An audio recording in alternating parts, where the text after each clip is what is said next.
नाशिक जिल्ह्यात झालेल्या मुसळधार पावसानंतर गोदावरी नदीच्या पाणी पातळीत मोठी वाढ झाल्याने निफाड तालुक्यातील चांदोरी आणि सायखेडा परिसरात गंभीर पूरस्थिती निर्माण झाली आहे। सायखेडा येथील पूल पाण्याखाली गेल्याने सुरक्षेच्या कारणास्तव पुलावरील सर्व प्रकारची वाहतूक बंद करण्यात आली आहे।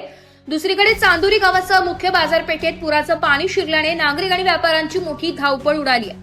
गावातील प्राथमिक आरोग्य केंद्राच्या आवारातही पाणी साचले असून संपूर्ण परिसरात पुराचा फटका बसलाय।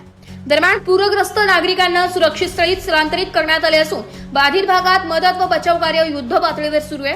नुकसानीचे पंचनामे आणि सर्वेक्षणाची प्रक्रिया सुरू असून आवश्यक मदत तातडीने उपलब्ध करून देण्यासाठी प्रशासन कार्यरत आहे। प्रशासनाने नागरिकांना वाहत्या पाण्यात उतरू नये तसेच पाण्याखाली गेलेल्या पुलावरून प्रवास करू नये असे आवाहन केले असून आपत्कालीन यंत्रणा संपूर्ण परिस्थितीवर बारकाईने लक्ष ठेवून आहे। ब्युरो रिपोर्ट, नाशिक लोकशाही न्यूज, नाशिक।